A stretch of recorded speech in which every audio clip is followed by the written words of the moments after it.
मैं पॉइंट पे बिंदु पे आना चाहूँगा कि आज की परिस्थिति में जब मैं देखता हूँ कि इंसान लाख 2 लाख 1000 10,000 घड़ी चैन साइकिल के लिए अपनी मोहब्बत की गला घोंटता है, तो इंसान इंसान नहीं, हैवान से भी बदतर होता है। और वो इंसान इंसान कहलाने के लायक नहीं है, और वो समाज नहीं कहा जाना चाहिए।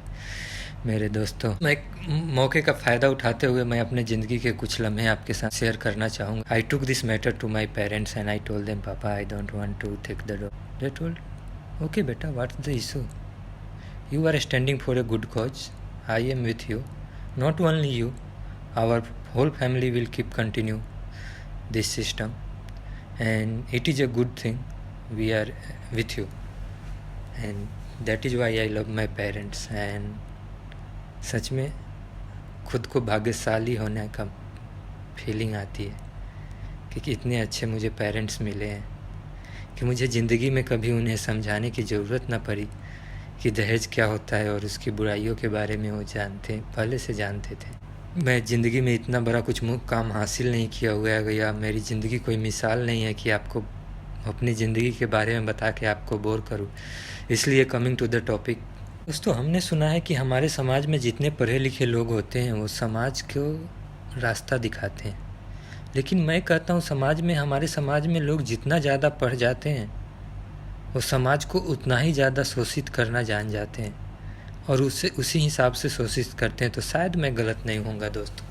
वो एडवर्टीजमेंट आपने हर साल देखा ही होगा, पेपर में आते ही हैं। IAS IPS 50 लाख से 1 करोड़ का बराबर टेबल बन के उनका डाटा नोट होता है।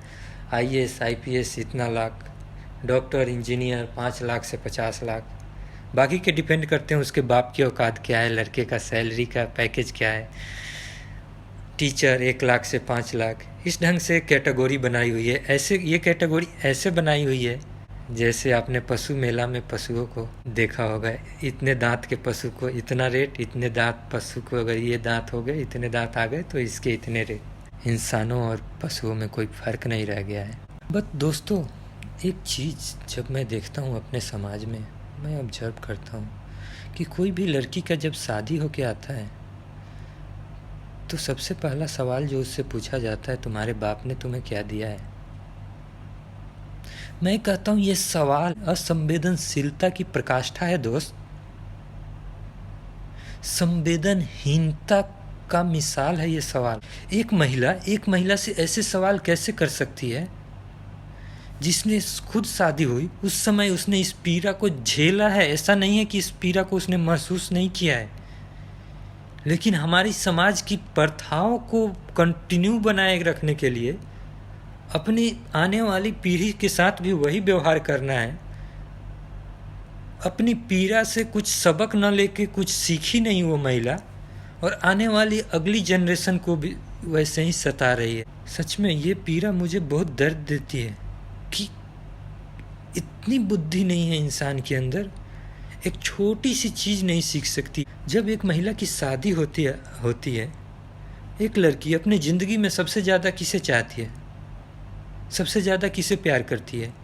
अपने मम्मी पापा को, जिसने उसे बचपन से पाला है, उसे सपने दिखाए हैं, उसे फूल सी नाजुक सी कली की तरह पाल के उसे बड़ा किया है। सबसे ज़्यादा वो किसे प्यार करती है? अपने भाई बहन, अपने मम्मी पापा, अपने परिवार के। हर इंसान को अपने परिवार से लगाव होता है। उस प्यार, उस मोहब्बत, उस हर चीज़ को त्याग के वो लड़की आज तुम्हारे परिवार में आई है, आज तुम्हारे परिवार का हिस्सा हुई है, और आज से वो कसम खा रही है कि तुम्हारे सुख दुख, तुम्हारे हर हिस्से में वो भाग लेगी। आज तुम्हारे परिवार के दुख सुख में भाग ले रही है, लेकिन उसका ये त्याग बिल्कुल नहीं दिखता सासू माँ को। सासू माँ हो क्या गया है आपको? कौन सी माँ बन गई हो आप? क्या कोई इंसान इससे बड़ा त्याग कर सकता है जिंदगी में? मर्दों को तो अपना सर झुका के उस त्याग के प्रति शर्मिंदगी फील करना चाहिए, लेकिन उस त्याग की कोई वैल्यू ही नहीं हमारे समाज में दोस्त। क्यों? उसके बाप उसके मम्मी मम्मी नहीं, उसके पापा पापा नहीं। शादी के बाद उसी लड़की को अगर अपने मम्मी से मिलना होता है तो कितनी ड्रामे हैं हमारे समाज में यार। उसका दिन धरो, ये धरो, दिन धरो, 6 महीना बाद उसका दिन दिया जाता है, फिर वो लड़की जाती है अपने मम्मी पापा से मिलने के लिए। क्या है हमारे समाज की ये सोच, मुझे समझ नहीं। दोस्तों सोचो, अगर यही चीज़ मर्दों के साथ हो तो क्या होगा। एक मर्द अपने मम्मी पापा से मिलने चाहता है, उसका घर 5 किलोमीटर 10 किलोमीटर दूर है, और उनसे मिलने की बहुत तेज इच्छा हो रही हो, फिर भी वो इन मर्द को अगर नहीं जाने दिया जाए, कैसा लगेगा ये मर्द को। लेकिन ये व्यवहार औरतों के साथ क्यों किया जाता है?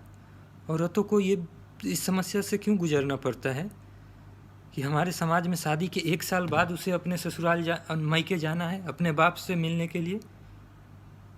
क्या है इस समाज की, सच में मैं समझ नहीं पाता हूँ समाज की इस प्रथा को। किसी को इतनी सद्बुद्धि भगवान ने क्यों नहीं दिया है कि किसी हम दूसरे की भावना को समझ सके। मेरे दोस्त, मैं यही बात कहना चाहूँगा कि ऊपर वाले ने वस्तुएं बनाई, पैसा धन दौलत हर चीज़ बनाया, इंसान बनाया, किस चीज़ के लिए? प्यार करने के लिए। वस्तुएं, धन, ये सब चीज़ें, पैसा दौलत किसके लिए बनाया? हमारी ज़रूरतों को पूरा करने के लिए। लेकिन आज के परिवेश में हो क्या रहा है? जो प्यार करने के लिए बना वो ज़रूरत बन गई है, और जो ज़रूरत है वो प्यार कर बैठे हैं हम उससे। रुपए धन पैसों से हम प्यार करने लगे हैं, और औरत बस एक ज़रूरत बन के रह गई है। मेरे दोस्त, मैं एक ही चीज़ कहना चाहूँगा मेरे दोस्त,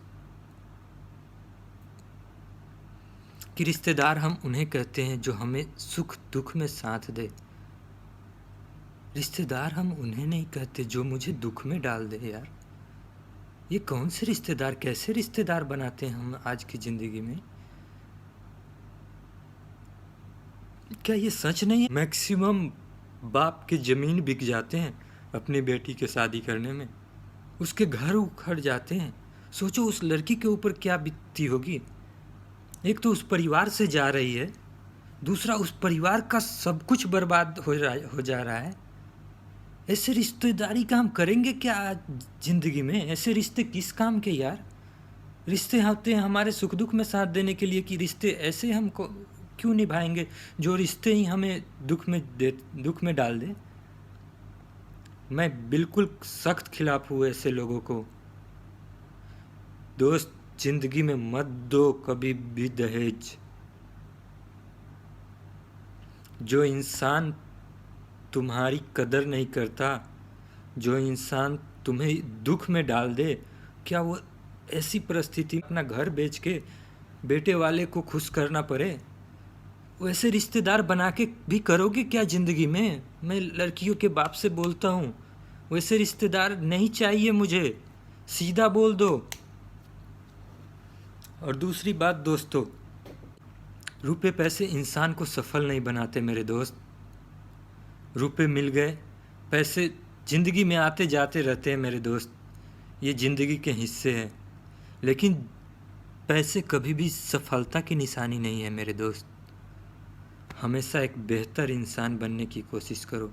ज़िंदगी में आप अपने आप को एक बेहतर इंसान बना सको ना, इससे बड़ी उपलब्धि ज़िंदगी में कुछ नहीं होती है। सो रोज़ कोशिश करो कि हम अपने आप को कैसे बेहतर बना सके। हमारी रोज़ की कोशिश होनी चाहिए कि हम अपने आप को कैसे सुधार सके और गलतियों से सीख सके, समाज की इस गलतियों से ऊपर उभर सके और बाकियों को समझा सके, बाकियों को एक मिसाल दे सके।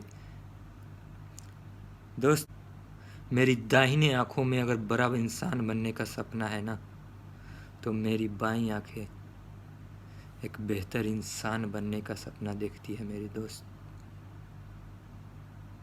मैं चाहता हूँ हर इंसान के अंदर ये भावना पैदा हो कि धन दौलत के पीछे वो भागे।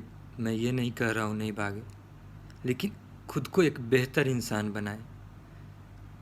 बस दोस्तों, आपका ज़्यादा समय बर्बाद नहीं करना चाहूँगा मैं। अगर मेरा वीडियो पसंद आए तो ज़रूर मुझे सुझाव दें। धन्यवाद दोस्तों।